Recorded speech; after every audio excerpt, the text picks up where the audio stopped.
బుద్ధి ప్రేక్షకులకు నమస్సులు. ఈరోజు మనం తెలుసుకునే ఒక అంశం మానవత్వం, సంస్కారం కూడా స్వార్థం అనే పదం ముందు తలవంచిన ఒక విషాద సంఘటన. కాశీలో అంటే వారణాసిలో ఆస్తి కోసం దురాశతో కొడుకు మరియు కుమార్తె తన తండ్రిని మరణశయ్యపై విడిచిపెట్టారు. 80 ఏళ్ల వయసులో ఆయన గత శనివారం మరణించారు. కొడుకు, కూతురు తండ్రి అంత్యక్రియలకు కూడా రాలేదు. వారణాసి నివాసైన ప్రముఖ రచయిత శ్రీనాథ్ ఖండేల్వాల్ గురించి ఈరోజు మనం మాట్లాడుకుందాం. ఆయన తన జీవితాన్ని అనాథ శరణాలయంలో గడపవలసి వచ్చింది. శ్రీనాథ్ ఖండేల్వాల్ మార్చి 2024 నుండి కాశీ లెప్రసీ సేవా సంఘ్ వృద్ధాశ్రమంలో నివసిస్తున్నారు. అతని కుటుంబం అతని నుండి వేరు చేయబడింది మరియు అతని 80 కోట్ల ఆస్తి నుండి కూడా అతను తొలగించబడ్డాడు. ఖండేల్వాల్ 400 కంటే ఎక్కువ పుస్తకాలు రాశారు. ఆయన పుస్తకాలు ఫ్లిప్కార్ట్ మరియు అమెజాన్లో కూడా అందుబాటులో ఉన్నాయి. ఆత్మీయులు ఉన్నప్పటికీ అపరిచిత వ్యక్తులు విడిచిపెట్టిన వ్యక్తుల అంత్యక్రియలు నిర్వహించారు. ఖండేల్వాల్ మరణం గురించి ఆసుపత్రి నుంచి సమాచారం అందుకున్న తర్వాత అమ్లన్ కబీర్ మరియు అతని స్నేహితులు అతని అంత్యక్రియలు నిర్వహించారు. కుటుంబ సభ్యులకు తెలిపే ప్రయత్నం చేసినా ఎవరూ వచ్చేందుకు సుముఖం వ్యక్తం చేయలేదు. పెద్ద వ్యాపారి అయిన కొడుకు రావడానికి నిరాకరించగా కూతురు ఫోన్ చేసినా స్పందించలేదు. కూతురు సుప్రీంకోర్టులో న్యాయవాది, అల్లుడు కూడా సుప్రీంకోర్టులో ప్రాక్టీస్ చేస్తున్నాడు.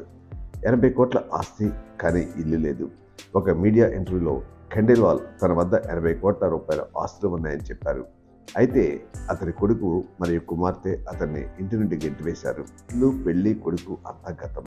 ఇప్పుడు వాడు నా జీవితంలో భాగం కాదు అన్నారు. మేము అనారోగ్యం పాలైనప్పుడు అతని మృతదేహాన్ని బయటకు విసిరేయమని మా పిల్లలు చెప్పారు. ఇదంతా వింటుంటే బాధగా ఉంది. అత్యంత అసంతృప్తిగా ఉన్నారు. ఈ కారణంగా అతను వృద్ధాశ్రమానికి వచ్చారు. పిల్లల ఉదాసీనత వారిని నిరాశ్రయం చేసింది. కాశీలో పుట్టి 10వ తరగతి ఫెయిల్ అయిన ఖండేల్వాల్కి 80 సంవత్సరాలు.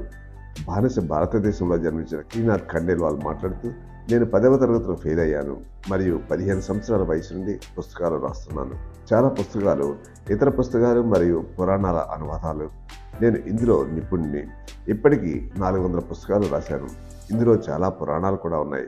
శివ పురాణం యొక్క 5 సంపుటాలు ఆన్లైన్లో ఉన్నాయి.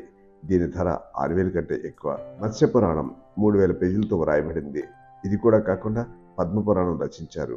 హిందీ, సంస్కృతమే కాకుండా అస్సామీ, బెంగాలీ భాషల్లో కూడా రాశారు. ప్రస్తుతం నేను నరసింహ పురాణాన్ని హిందీలో అనువదిస్తున్నాను అని, అది కూడా త్వరలో ప్రచురించబడుతుందని తను తెలియజేసిన కోరిక నెరవేరలేదు. కొందరి జీవితాల్లో అన్నీ ఉండి కూడా అనాథలైపోతారు. ఇక్కడ మనం తెలుసుకోవాల్సింది, పిల్లలకు మనం ఇవ్వవలసింది ఆస్తి కంటే సంస్కారం అతి ప్రధానం అని. ఆ సంస్కారం లేని సంపద ఎంత ఇచ్చినా ఖండేల్వాల్ సంపద ఉన్న అనాథగా మరణించడానికి ఇదే ఒక తార్కాణం. ఆ పవిత్ర ఆత్మకు శ్రద్ధాంజలి ఘటిస్తూ అటువంటి కొడుకు, కుమార్తెగా మనం ముద్రపడకూడదని చెప్పి తెలియజేస్తూ ఈ వీడియో మీకు నచ్చితే మీ మిత్రులకు షేర్ చేయండి.